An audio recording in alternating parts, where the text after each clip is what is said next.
Methods of computation of value added statement. ठीक है, मतलब वैल्यू एडेड जो हम कैलकुलेट करते हैं, वैल्यू एडेड को किस तरह से उसकी गणना की जाती है, उसकी मेथड्स क्या क्या है। तो पहले मैं आपको बता रही हूं, जो फर्स्ट हमारी मेथड है उस मेथड का नाम है एडिटिव मेथड। इस मेथड का नाम है एडिटिव मेथड। क्लियर?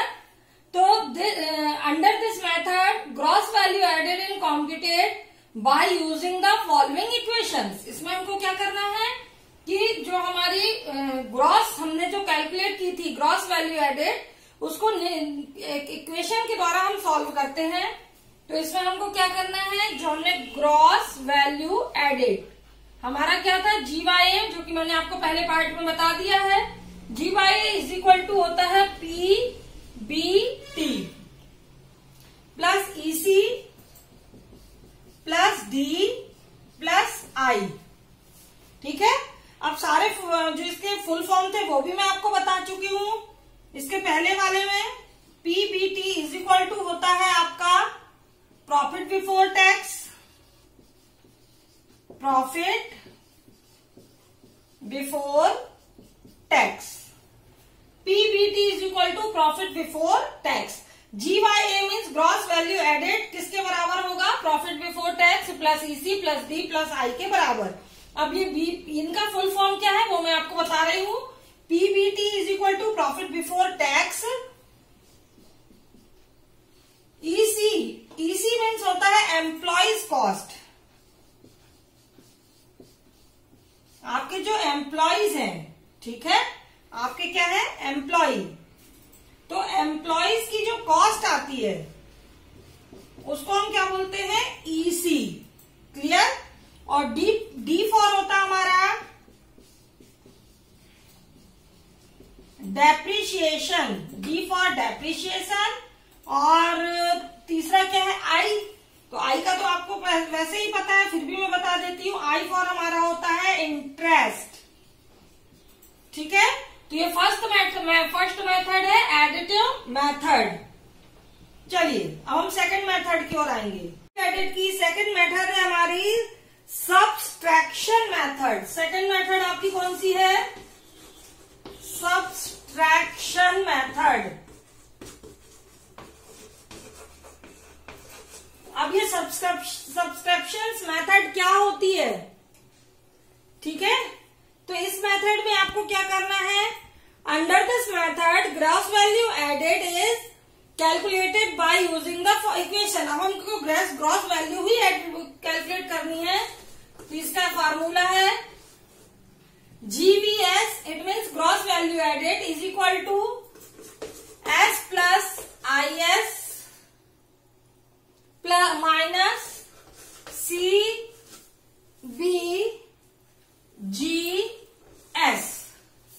ठीक है, तो ग्रॉस वैल्यू कैलकुलेट करने का जो सेकंड मेथड है वो आपकी है सब्सट्रैक्शन मेथड, जिसका फार्मूला है GVS is equal to S plus IS minus CBGC। चलिए हम इसके आपको फुल फॉर्म बता देते हैं क्या होते हैं। ये तो आप सबको पता है कि S इज इक्वल टू क्या होगा, sales, S is equal to sales. अब IS इज इक्वल टू क्या होगा,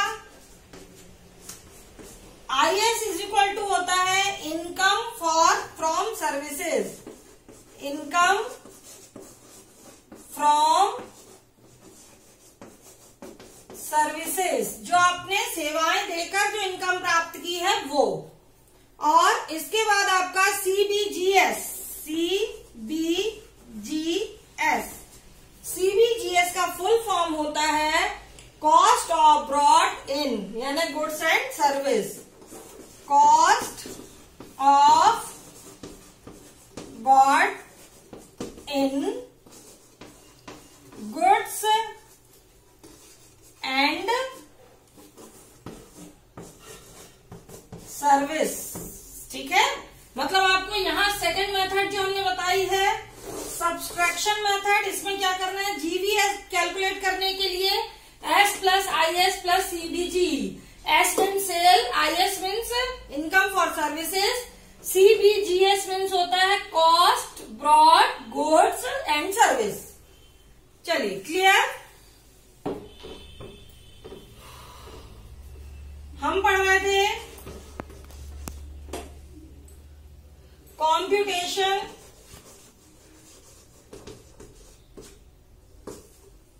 कॉम्प्यूटेशन ऑफ वैल्यू एडेड, है ना. कॉम्प्यूटेशन ऑफ वैल्यू एडेड, इसकी दो मेथड्स हमने पढ़ी थी. एक तो पढ़ी थी हमने एडिटिव मेथड और दूसरी पढ़ी थी सब्सट्रैक्टिंग मेथड. थर्ड हमारी है इनकम एंड डिस्ट्रीब्यूशन मेथड. अब कौन सी मेथड है हमारी? Income and distribution method. Income and distribution method. Clear clear. अब इस मेथड में आपको क्या फार्मूला फॉलो होना है? तो यहां आपका फार्मूला है NVA, मतलब नेट वैल्यू एडेड. कैसे कैलकुलेट होगी? VAW plus VAG plus VAF plus VAE. ये है आपका फार्मूला. अब फार्मूले का फुल फॉर्म देखते हैं. VAW इज इक्वल टू क्या? तो VAW इज इक्वल टू होता है value added to workers and employ. Value added to workers, या जिसको हम बोल सकते हैं एम्प्लॉय. मतलब आपके वर्कर और एम्प्लॉय की वैल्यू में कितनी वृद्धि हुई है, कितने वो बढ़ गए हैं, उसको हम यहाँ पर नोट करेंगे. ये हम क्या निकाल रहे हैं? नेट वैल्यू एडेड निकाल रहे हैं. दूसरा इसमें क्या है आपका? VAG. VAG का मतलब होता है value added to government. Value added to government. ठीक है, हमारे गवर्नमेंट के पास जो हमारी वैल्यू एडेड हुई, इंक्रीज हुई, वो VAF. VAF is equal to क्या होता है? तो VAF मतलब होता है फाइनेंसर जो हमारे हैं, जो हमको पैसा देने वाले हैं, उनकी वैल्यू कितनी एडेड हुई है. तो वैल्यू एडेड टू फाइनेंसर, हमारे जो फाइनेंसर है, जो हमको कैपिटल प्रोवाइड करते हैं, उनकी वैल्यू में कितनी एडिशनल हुई है, कितनी ऐड हुई है, वो यहाँ पर हम नोट करेंगे. ठीक है. और थर्ड हमारी होगी VAE is equal to value added to entities. ठीक है, वैल्यू एडेड टू एंटिटी, मतलब अदर जो हमारी इनकम्स वगैरह है उसमें कितनी हमारी वृद्धि हुई है वो. तो ये हमारा थर्ड फार्मूला है इनकम एंड डिस्ट्रीब्यूशन मेथड का. वो है net output method. Net output method. What is the net output method? Net output method को हम कैसे निकालते हैं? तो under this net value added in determined by the following equations. उसकी भी एक इक्वेशन है NVA, मतलब net value added plus GVA minus D is equal to, अब ये किसके इज इक्वल टू होगा? S plus IS.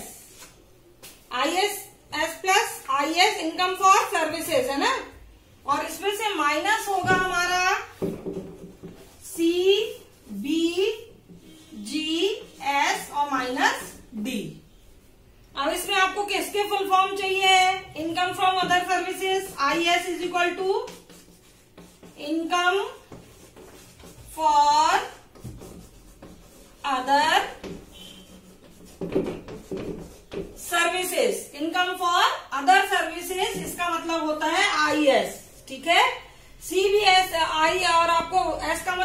ही है। S इज इक्वल टू क्या है आपका, sales. S is equal to क्या है, सेल्स।